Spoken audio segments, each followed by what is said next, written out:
Next slide, please. So today, what will you learn today from me? First is the difference ng server versus serverless. Sorry, previous slide. By the way, my talk is about getting started with serverless on AWS. We're gonna get technical here. Sana tulong kayo sa talk ko. Di ko i-review kung gano'n ka kayo sahod. Pero nung narinig ko yung salary words ni Sir Rafi, malaki na yung hindi ko. So, knowing serverless, nalaki na yung hindi nyo kung nag-apply na kayo sa mga AWS job. So, again, next slide please. So, today, in my talk, you will learn the difference between server and serverless. Next, you will learn all about serverless computing. Next, you will learn a simple serverless architecture. I'm going to show you guys a serverless architecture with my demonstration. And then lastly, I'm going to show you guys yung mga pros and cons for using serverless. So, handa na ba kayo? Yes, next slide please. So, for our use case today, sobrang dami natin gawain, as a student, professional, or even a volunteer for today. Ang dami natin gawain, ang naisip kong example sa inyo is a to-do list. Gawain ni ganda. So, yun yung mga ng app natin, si Gigi. So, ngayon, papakita ko sa inyo kung paano tayo gagawa ng to-do list, ang pangalan na gawain ni ganda, gamit ang serverless. So, sino ba yung gawain ni ganda? Sino ba yung guwapa na yan? Next slide, please.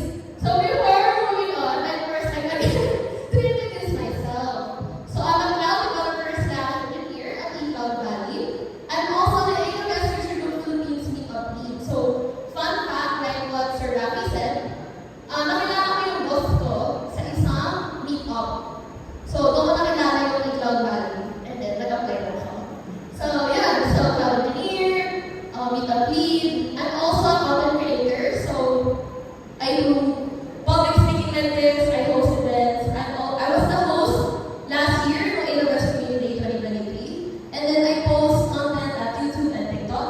And then recently, I got awarded as Page 100 under 30. So, ano yung Page 130? Ito yung 100 brightest minds across various sectors in the Philippines, ranging from developers to entrepreneur under 30. So, ako po si gawain ni guwapa. Gawain ni ganda. Okay. Next slide, please. First, we'll differentiate server to serverless. I know some of you guys have knowledge in this already, so let us be a recap for you guys. So when we say physical server, ito po yung mga nakikita nyo sa data warehouse. Yung mga on-premise servers, yung malalaking box, yung malalaking rectangular box. Kung nakikita nyo yun, pag sinerch nyo, data warehouse, nandun po yung mga physical servers natin. So when we say physical servers, meron po tayong full control of the server and application stack. Including yung pag-clean, yung pag-maintenance, yung pag-setup. Kayo po lahat yun. Kaya natin tinatawag ng physical server. Gets? Okay. When we say cloud server, meaning nun, it's servers that you rent or buy in the cloud. Miss Carla, Miss Papa, Miss Papa, what do you mean by rent or buy in the cloud? So, kaya na tayo nag-rent na or bumibili ng cloud server sa ating mga cloud service providers, which is the main example, of course, AWS. So again, ang cloud servers is servers that you rent or buy from cloud service providers such as AWS. So dito sa cloud servers, ang minamanage nyo is yung operating system, security, scaling, and software. Pero yung pag-maintenance niya, yung paglinis, pag-setup, hindi nyo na problema yan kasi nasa cloud na eh. Gets ba? Ang difference ng physical servers sa cloud servers. So, again, the cloud service provider will manage the physical infrastructure, hardware maintenance, and upgrade. So, why do companies switch from physical servers to cloud server? One of the main reasons kung bakit mas nag-switch na yung mga businesses sa cloud server is because meron tayong tinatawag na pay-as-you-go model. Meaning, ang pay-as-you-go, ang babayaran mo lang is yung mga ginagamit mo server. So, for example,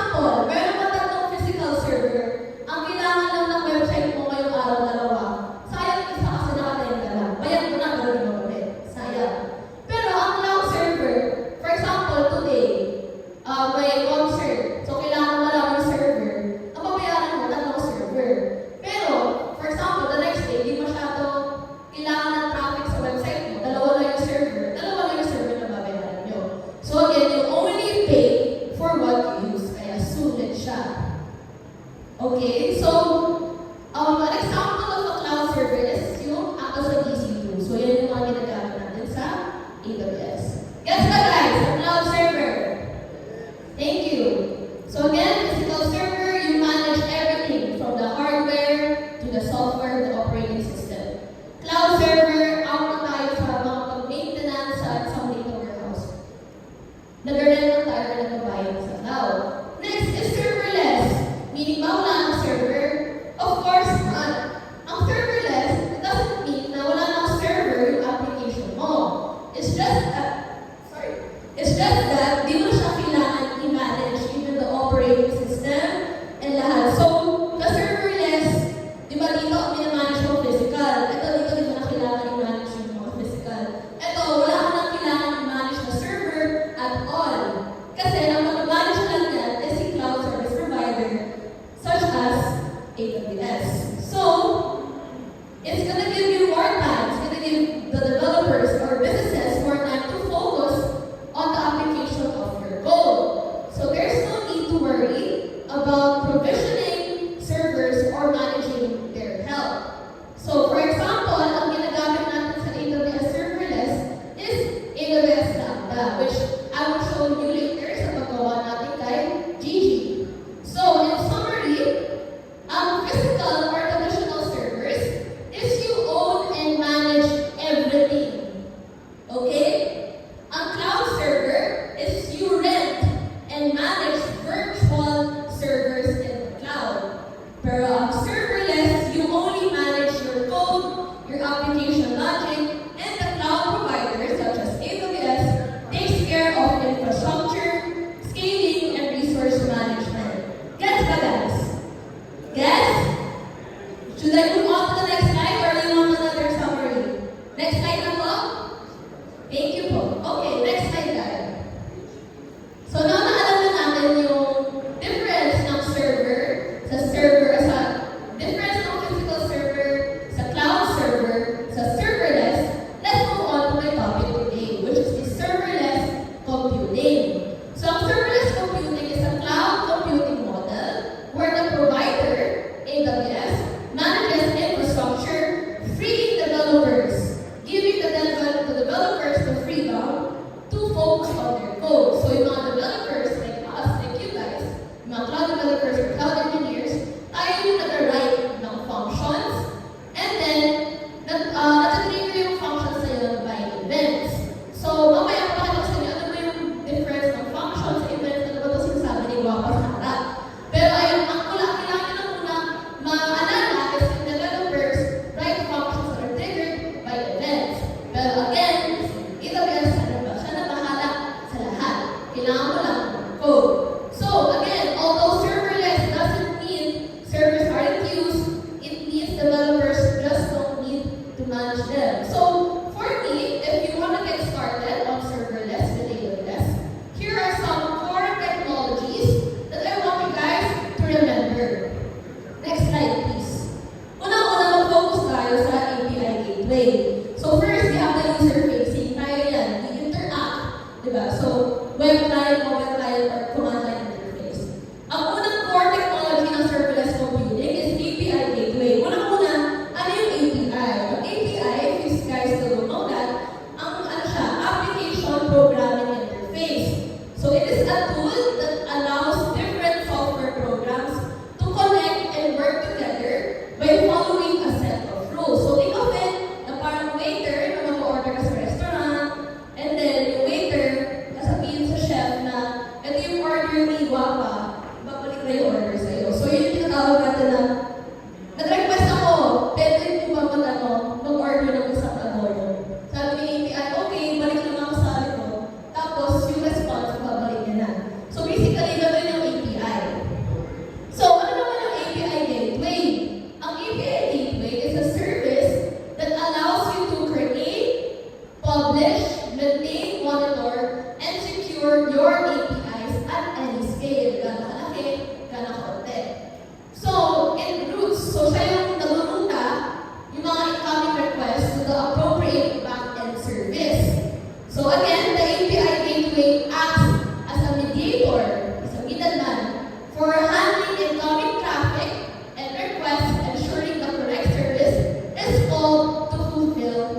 request. Basically, it just acts as a bridge between the clients and then the backend service. So, gets ba? Ano ang API gateway? Mamaya ma-search yun sa inyo. So, again, yung first core technology is API gateway. Next slide, please. The next thing I want you guys to remember is what we call function as a service. So, ang meaning of function as a service is a type of serverless computing that allows developers, again, to run individual functions or pieces of code without having to manage the underlying servers. So, ang idea behind function as a service, you only pay for the execution time of your function, not for the idle server time. So, for example, tinawag mo yung function na yun na yung babayaran mo kasi yun na yung gumagana, yun na yung kailangan ng function na paganahin. So, functions are triggered by events. Mamaya, mapakita ko sa inyo kung ano yung events.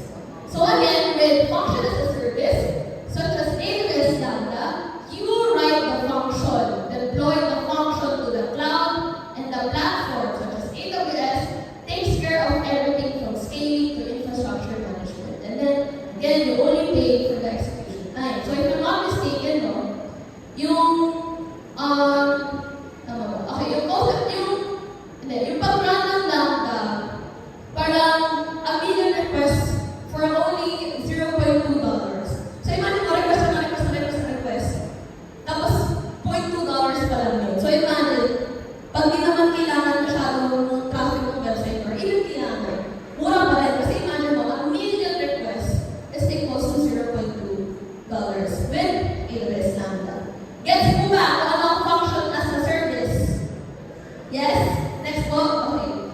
So again, API gateway, function as a service. Next slide please. We also have what we call backend as a service.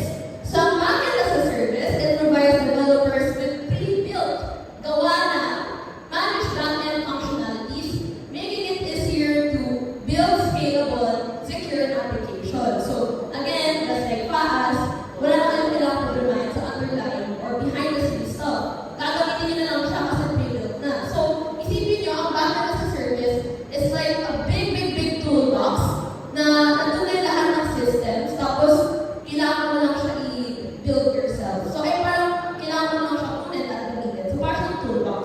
Okay, so, managed services, as you can see here sa ating slide, are like the individual tools or parts inside the toolbox. So, these tools include things like, for example, pag kailangan ko ng database kay Guapa ay kay Gigi, gagamit ako ng DynamoDB or Amazon Aurora. Pag kailangan ko ng authentication, okay, wala ako sa toolbox ng managed services, gagamitin ko yung dito. Pag kailangan ko naman ng storage or file handling, okay, gagamit ako ng S3. So again, ang managed services, para sa toolbox na ano ba mga kailangan mo para sa application, kunin ko lang, gamitin ko, may code na ako. So yun yung tawag ng backend as a service. Ginagamit ng backend, literally, as a service. So gets mo ba kung ano ang backend as a service? Thank you. Next slide po tayo. So in summary, no, API gateway, again tayo po yan yung service. And then yung API gateway is like traffic controller for APIs. Saan ko ba ito inirekta? Traffic controller. Literally, kinokontrol yung traffic kung saan siya ilurutan. And then yung FAAS is about writing individual functions that automatically run in response to events. And then yung backend as a service provides ready-to-use, handa na mong gamitin, the backend services for app developers without needing to handle or manage the servers. So gets po ba ang ating tatlong core technologies ng serverless computing? Gets po? Okay, thank you. Next slide please. Okay, ito na po. So for Gigi, or to do this app, yung gawa ni Guapa, na task management system natin, ito po ang ating serverless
sabi niya, okay, punta ako dito sa get task slash task ID. Ano ba yung task ID? Ano ba yung task na gusto mong basahin na makita? And again, the event is get a task.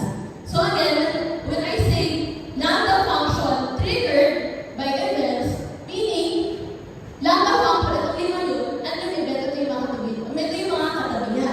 So pag gusto ko mag-create ng task, which is the event, ang iti-trigger ng lambda function is yung post task. Gets ba guys? And then, okay, so na-trigger na ng post create a task. So nakakuha yun ng request, ilalagay nyo na ngayon sa DynamoDB, which is our backend as a service. So again, when you say lambda functions and their events, the action corresponds to HTTP methods like post, get, patch, delete that are mapped, nakamap po siya, to CRUD operations. So CRUD operations, meaning it's create, read or retrieve, update or delete, which is like one of the most simple na, or actually lagi ko ginagawa sa work, na parang simple CRUD system. So again, what we have here are serverless architecture is a typical REST API design pattern where each HTTP method maps to a specific action on a resource. So gets po ba? Gets guys? So pag bumaba ako ngayon, tapos natanong ako around, may makakasagot? Gets po ba? Oh, biglang umiwas sa tingin ko ba? Ayan, sige, tuloy mo tayo. Tuloy mo tayo. So yung next slide please, I think it's the same lang yan. Kasi may mga gusto pa ako i-share about the serverless architecture. So kanina, pinakita ko sa inyo yung core technologies, which is our concepts, diba? Which is yung API gateway, function as a service, and backup as a service. Pero ano pa yung mga kailangan nyo malaman about serverless? So kanina, nakita nyo, ang isang serverless architecture, event-driven po siya. Meaning, naka-base siya mostly sa mga event.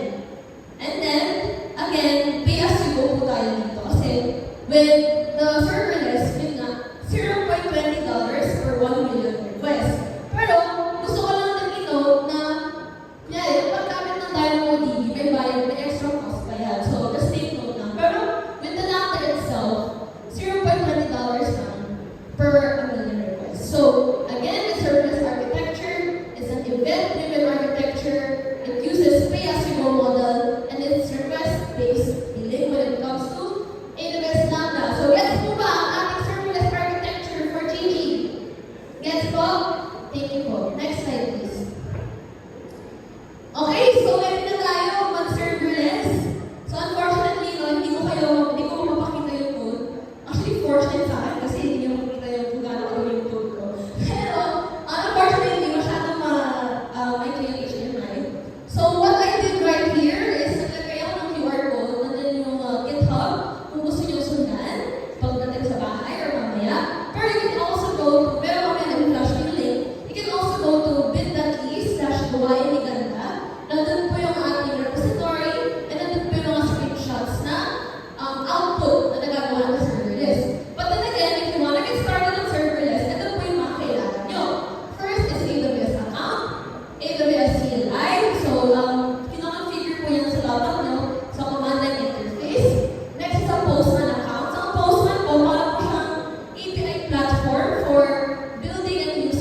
gawa yung ganda. Tapos, ito yung una yung makikita. Magpaprovide siya ng isang file, pangalan serverless.yaml. Ito po yung configuration file niya. So, dito niyo po i-configure on how you want your project to be developed or deployed. So, again, serverless YAML is a configuration file used by the serverless framework to define the infrastructure and the sources for a serverless application. So, it allows you to specify functions, again, events, and other AWS services that you want to use sa inyong serverless project. So, next slide, please. Ayan, we also have an Angular.py. Dito na po kayo mismo mag-code. Ito po yung, dito nyo po i-code yung mismo logic or business logic or logic ng application nyo. So, yun na po. Yun yung, siya yung handler. Ayan, next slide, please. We also have deployment. So, kunyari, nakapag-code ka na, nakatapos mo na yung serverless YAML, natapos mo na yung handler mo, ito po yung tsura niya pag nag-deploy tayo. So, serverless deploy, ito po yung endpoints natin. Ito po link na to, ito po yung ilalagay natin sa Postman, which you will see mamaya. And then, again, ito po yung function niya. Create task, list task, get task, update task, and delete task. So, yung pag-deploy po sa serverless, it uses, ang tinatawag natin is AWS CloudFormation. So, yung AWS CloudFormation, siya po yung nag-set up ng mga resources for your service sa AWS. So, parang every time, first time mo mag-deploy ng serverless project, nagawa siya ng AWS CloudFormation stack. It's very hard to explain without the visual, pero nandun yun sa AWS console. You can read more about it. So, I will create siya ng AWS CloudFormation stack. And then, pag nag-deploy ko ulit, i-update nyo na lang yung stack na yun. Kasi ito yung stack. Yung parang, ano yung mga kailangan mo para mapagana yung serverless project. So, are you guys still catching up? Gets ba ba? Ganun ka, mamalong na doon. Nakita ko sa dulo. Huwag ako pumunta dyan. Ayan. So, basta po, ang kailangan ng alalahanin, mag-deploy po tayo ng serverless, is ina-update niya yung AWS CloudFormation stack. Okay. Next slide, please. Ayan. So, ngayon, ito na po yung itsura ng serverless YAML. We have the service, which is gawain na ganda, yung framework version, which is C, and then yung provider, ang kailangan lang po malaman dyan is it configures AWS and other service-specific settings, like a lambda runtime, for example, and then yung mga environment variable. So, throughout the code, ang pangalan po ng database na kakalimutin nyo, parang kinakusap ko yung serverless YAML. Sabi ko, serverless YAML, sa buong code, ang pangalan po na tayo ng DT-table natin is gawain ni ganda. So, parang talagang sineset up mo lang siya. Parang siyang infrastructure as a code. Next slide, please. Here, ayan, makikita niyo yung functions. Hindi ka lang makita all the way there. Pero again, I provided QR code, and again, you may go to bit.ly/gawain ni ganda. And then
Tapos, ang gagamitin ni DynamoDB gateway is upstream. Parang kinakall niya yung function sa handler.py. So, parang gano'n siya. So, next slide please. Ayan, so post na demonstration. So, we're done with the whole code choo-choo-ness. Pakita ko lang sa inyo, di ba? Paano talaga gumagana siya. Yung makikita nyo na, yung makikita nyo na sa visual. So, next slide please. Ayan, so again, when you visit bit.ly/go-id-ganda, nandito po yung code for the repository, and then nandito po yung screenshots para mas gusto dito. So, again, so when we create a task, next slide please. Ayan, when we create a task, yung kaninang link dun sa endpoint, yun po yung ilalagay. Ito po yung postman. Ito po yung itsura ng postman. Ito po yung ilalagay nyo sa may taas. And then dito, i-declare nyo or i-set nyo anong HTTP method ba natin, which is post. So post, ito yung path, and then ito yung sinasabi kong request. Ayan, kita nyo na. Ito yung request natin. So ano ba ang request ko when creating a task? Gusto ko may title, description, pati status. So, nag-request ako. Ito po yung task na gusto ko ilagay sa database. So, title, finish project report, description, complete the final draft, status is to do. So, pag sinend ko, pag hindi ko yung blue button over there, doon na gumagana si API gateway na parang, uy, na-trigger yung function ko, so meaning mag-create siya ng task, nalagay na siya DynamoDB. Once na nalagay sa DynamoDB, tsaka siya babalik ng response. So, yun ako, message, task created successfully, and ito yung task na na-create niya. So, gets mo ba? Ganun lang siya kadali. Like, magkukode ka lang, may kinonfigure ba akong servers? Wala. May kinalikot ba ako kung anong OS? May use ba akong server? Wala. Nag-code lang ako, pero may server pa rin. Pero hindi ko lang problema yung server. Nag-code lang ako. May GG na ako. Diba? May gawain pa na ako. So, ito po yung example ng created task. Gets ba guys? Gets naman. Next slide. List all tasks. So again, set the HTTP method and postman. Put the appropriate endpoint. Click try. So ngayon wala akong request. Kasi wala naman ako kailangan i-task kapag gusto kong kumuha ng lahat ng task. So wala siyang request body. Kasi wala nga ako kailangan kunin. Ay wala ako kailangan ibigay sa API. So sabi ng API, okay, so kung sila makita ka ng task niya, bigay ko na. So ang response naman is, tasks, retrieve successfully. Ito yung mga task ko. Ano yung mga kailangan ko gawin? Complete the final draft, mag-rehearse, and then mag-code for bug improvements. So, ayun. Yun lang yan. And then next slide, please. When you want to view a task, ayan na. So, when we create a task kasi sa DynamoDB, nag-set ako na gumagawa siya ng unique ID, unique UUID, parang gano'n. So, when I want to view a task, get, and then yung path, and then this time, when nakita niya nakalagay task ID, yun yung isa-set ko sa taas. Tapos, yun ay ibigay niya. Isa lang. Gets ba guys? So, may pinasa ako, pero hindi request body tawag sa kanya. Ang tawag sa kanya, path parameter. So, kasi naman kami yung parameter, right? Yung mga pinapasa sa function. So, imbes na request body, napasa ko ng path parameter, which is yung task_ID. So, nakuha ko yung one specific task. Next slide, please. So, when we update a task, nagpasa ko ng path parameter, and nagpasa ko ng request body. Kunyari, tapos na yung task. Gusto ko na gawin done. So, nalagay ko, status done, tapos yung HTTP method, patch. Ang meaning ng patch, update. Basically, pinapatch mo yung bagong value ng mga parang column mo. So, ayun, task update successfully. Instead na tuto kanina, done na siya. So, next slide, please. So, when we want to delete a task, next slide. Ayan. So, same lang.